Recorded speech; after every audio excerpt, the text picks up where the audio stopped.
Es momento de repasar la prensa internacional. Ya nos acompaña en el estudio Marta Moya. Bienvenida. Hola Rosa, buenos días. Marta, y hoy no podríamos dedicar esta sección a otra noticia que no sea la muerte de Silvio Berlusconi, ¿no? Así es, vamos a empezar, Rosa, con la prensa italiana. Concretamente empezamos por el Corriere della Sera, un medio de Milán, de la ciudad natal de Berlusconi, que titula este lunes: muere Silvio Berlusconi a los 86 años.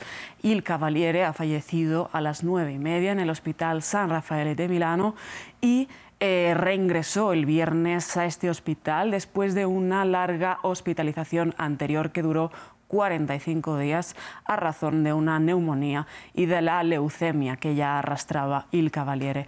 Ahora no se descarta que se habilite el Duomo de Milán para su funeral y además el tanatorio podría darse en las inmediaciones de Mediaset, que es el conglomerado de medios del que él es presidente. El Corriere della Sera dice además textualmente: Berlusconi fue un fenómeno lleno de voluntad de poder, por supuesto, pero también de necesidad histórica. No era un santo, tenía sus vicios privados, públicos y sabía jugar sucio. Por otro lado, hemos destacado La Repubblica, que titula Fin de una era. Con la muerte de Berlusconi acaba un trozo de la historia italiana. Eso dice La Repubblica Romana, que dice además que va a ser difícil imaginar a una Italia sin Silvio Berlusconi. Además, textualmente sostiene La República que en los últimos 50 años no ha habido un solo día en que no se mencionara su nombre, tanto en la televisión como en el Parlamento, como en los periódicos, como en los estadios de fútbol, incluso en los bares. Recordemos que Berlusconi, además de presidente de Mediaset, fue presidente y fundador del AC Milan y también después del Monza, que es una ciudad a pocos kilómetros de Milán. Sí, Marta, además fue germen también del movimiento Forza Italia. Exactamente, y recordemos, lo estábamos viendo antes en la redacción, su pastel de su último cumpleaños, ¿no? En que cada piso de ese pastel incluía una de las organizaciones, una de las empresas que tenía este magnate, ¿no? Y si finalmente el funeral tiene lugar en las inmediaciones de Mediaset, ya la extravaganza un poco hasta el final, ¿no?, de sus días. Efectivamente. No se podría definir de otra manera. Además, dice La República que para bien o para mal era el espejo de nuestro extraño país. Sí, siempre, también Marta, me sorprende lo primero que comentabas del Corriere della Sera, cuando dicen tenía sus luces y sus sombras, ¿no? Siempre estos equilibrios para hablar de, finalmente, acusaciones muy graves, ¿no? Contra el mandatario, sin ir más lejos, abuso de menores. Bueno, hemos destacado también, Rosa, permíteme, La Stampa, también italiana, que titula este lunes Adiós, Cavaliere.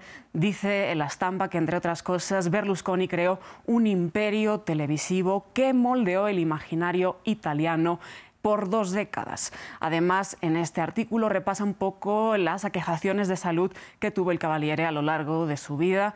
A finales de los 90 le extirparon un tumor de próstata. Luego, en 2009, fue hospitalizado por un ataque al corazón tras un atentado en la Piazza del Duomo en Milano. También tuvo problemas intestinales, de vistas y, bueno, pues el desenlace fatal por esta leucemia que ya acarreaba. Y por último, hemos destacado Il Fatto Quotidiano, también italiano, que titula Ha muerto Silvio Berlusconi, el primero de los populistas, plusmarquista en investigaciones de la corrupción hasta la mafia y mago de la comunicación. Dice: a su manera ha creado una escuela en el mundo, de sus asombrosas promesas poco queda.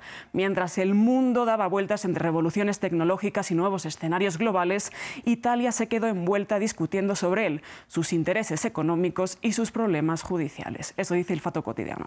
Pues Marta, pasemos a las portadas europeas, a las portadas web, ¿no? Porque esta noticia ha llegado cuando ya las rotativas en papel habían sido imprimidas hacía rato en Europa. Sí, Rosa, vamos a destacar 4 cabeceras europeas, aunque la noticia, por supuesto, está en todos los medios del mundo.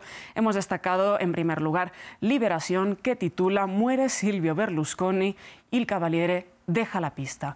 Dice Liberación que incluso para sus más fieles adversarios, Berlusconi se había convertido en una suerte de figura casi inmortal, que tuvo durante muchos años el monopolio de la escena pública italiana. Por otra parte, hemos destacado el británico The Guardian, que dice que fue un tipo envuelto en escándalos.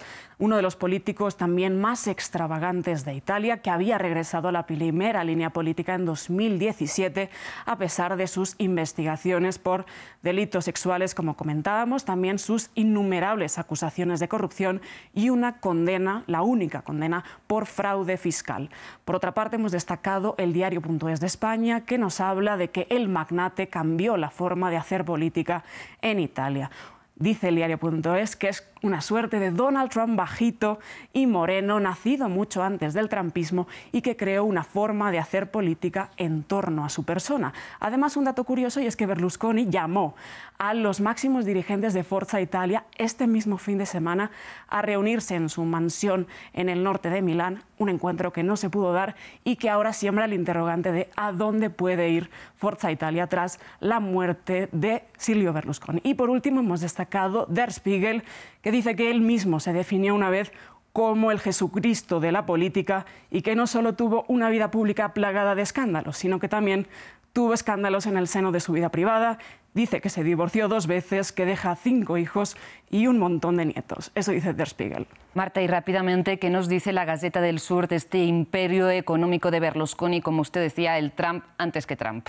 Pues sí, Rosa, la Gaceta del Sud nos habla de las 1000 vidas de Silvio Berlusconi, un empresario de éxito desde el plano inmobiliario, donde empezó a gestar ese imperio económico, luego magnate de la televisión privada en Italia y después en su entrada política en 1994. Su primer ladrillo lo puso con 27 años, que fue el germen de ese imperio. Después, en 1998, creó Fininvest, que es un holding que coordina todas sus actividades empresariales.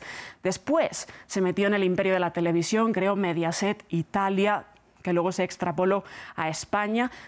Un dato curioso es que las acciones de Mediaset han subido tras la muerte de Silvio Berlusconi y que ahora la figura del presidente de la corporación está en entredicho tras su muerte y que después, ya por finalizar, en 1986 fundó el AC Milán y después el Monza, que lo acabó de configurar como un magnate a todas las escalas en Italia. Pues Marta, llegamos así al final de Revista de Prensa, pero le pido que se quede en el estudio aprovechando su conocimiento de la política italiana para abordar precisamente qué supone la muerte de este magnate, de este político, para el panorama político precisamente en Italia.